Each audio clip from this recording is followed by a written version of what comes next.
Au nom du Père et du Fils et du Saint-Esprit. Amen. La paix de Jésus soit dans votre maison, sa paix et sa joie. Alléluia. J'espère que vous allez bien, que vous êtes dans la paix et la joie de Jésus. Amen. Nous lisons le Saint-Évangile selon Saint Luc, chapitre 9, versets 1 à 6. Que ta parole, ô Jésus, rentre dans mon esprit, que ma bouche proclame ta parole et que mon cœur l'accueille. Amen. Alléluia. Jésus réunit les 12, il leur donna autorité sur tous les démons et puissance pour guérir les malades. Puis il les envoya proclamer le royaume de Dieu et rendre la santé aux infirmes. Il leur dit, ne prenez rien pour la route, ni sac qu'on accroche à son bâton, ni pain, ni argent, n'ayez pas une seconde tunique. Quand une maison vous sera ouverte, restez-y jusqu'au moment de votre départ. Mais là où on ne vous recevra pas, ne sortez pas de la ville sans avoir secoué la poussière de vos pieds, ce sera un témoignage contre eux. C'est ainsi qu'ils allèrent parcourant les villages, ils proclamaient partout la bonne nouvelle et multipliaient les guérisons. Amen, alléluia. Nous sommes au chapitre 9 de Saint Luc, qui en comporte 24, si ma mémoire est bonne, et bien du coup, on comprend que les apôtres ont déjà, puis il les envoya proclamer le royaume de Dieu et rendre la santé aux infirmes, c'est-à-dire que les apôtres ont déjà été envoyés.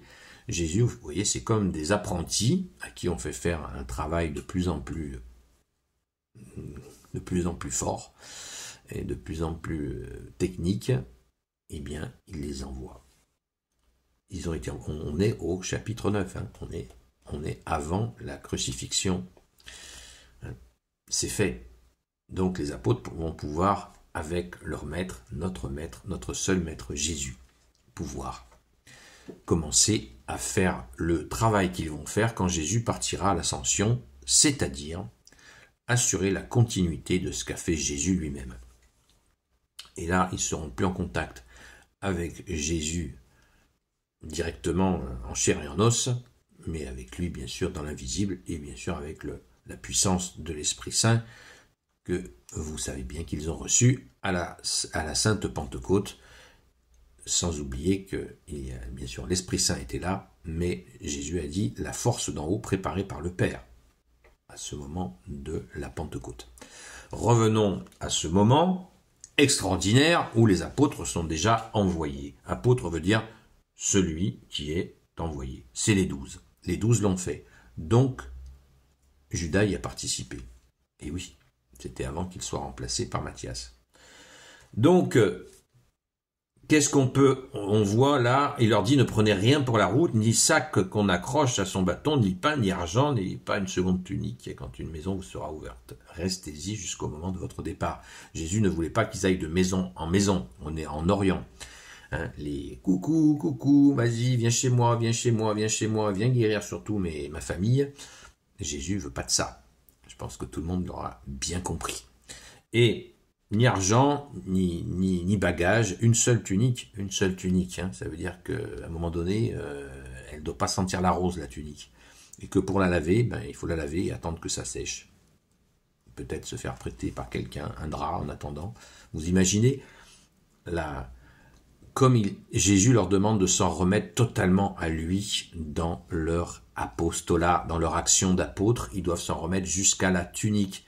Hein, ils n'ont pas une valise avec plusieurs vêtements, et c'est très, très, très, très significatif. N'ayez pas plusieurs visages, n'ayez pas plusieurs attitudes. Vous avez faim, vous dépendrez de ceux qui seront autour de vous. Alors les gens peuvent imaginer qu'ils devaient être généreux, voire très généreux, pour accueillir ceux qui guérissaient eux-mêmes ou leur famille ou leurs proches. On imagine qu'il devait y avoir de la générosité bien placée. Et Jésus le sait, puisqu'il les accompagnait, même s'il n'était pas physiquement avec eux, il les accompagnait bien sûr en les voyant, en les accompagnant et en continuant à les former. On imagine cette puissance, cette beauté de voir les apôtres qui sont là dans les villages et qui se mettent à la disposition, chassant les démons, redonnant la vue aux aveugles, redonnant la marche à ceux qui ne pouvaient plus marcher, ouvrant les oreilles des sourds, libérant les langues des muets. C'est c'est une puissance. C'est au-delà de l'imagination, ça sur terre, voilà, les 12 sont en pleine action.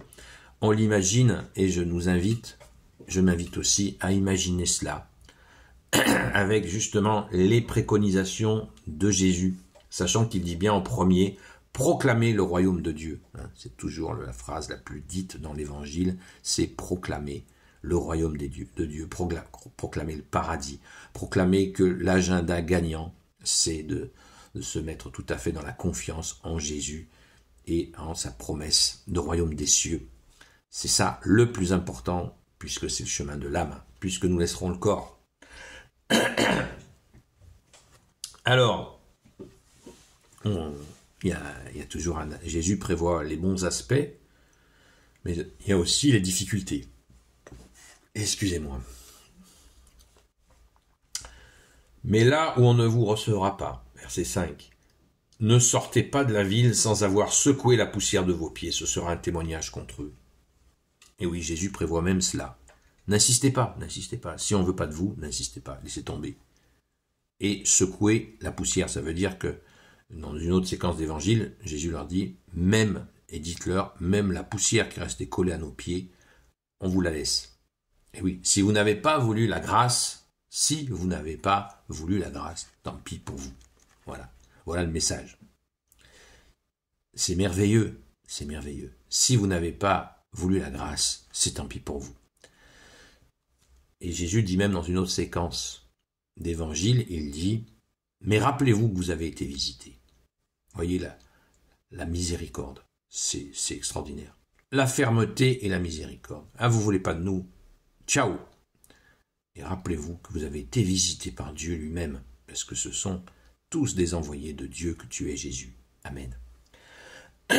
C'est ainsi qu'ils allèrent parcourant les villages, ils proclamaient partout la bonne nouvelle et multipliaient les guérisons. Vous voyez, ils annonçaient la bonne nouvelle.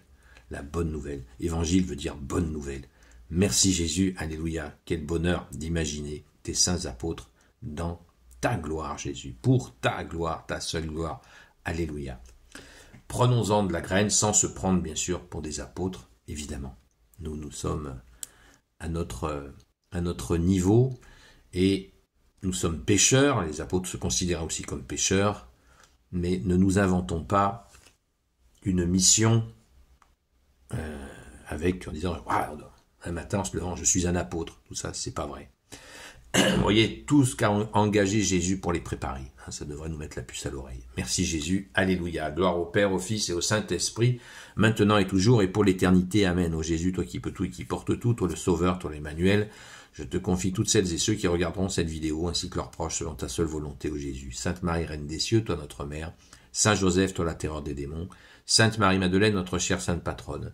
Et vous, tous les saints et saintes, amis de toi, Jésus, Saint Michel Archange, Saint Gabriel Archange, Saint Raphaël Archange, et vous, tous les anges qui te servent, Jésus. Je vous confie toutes celles et ceux qui regarderont cette vidéo, ainsi que leurs proches, selon ta seule volonté, ô Jésus. La paix de Jésus soit dans votre maison. Rendez-vous ce soir à partir de 20h jusqu'à 22h. Et sur la chaîne Seul Jésus Sauve, sur TikTok. Voilà, sur ce compte, le mot chaîne, Jésus brise les chaînes. Alléluia. À très vite.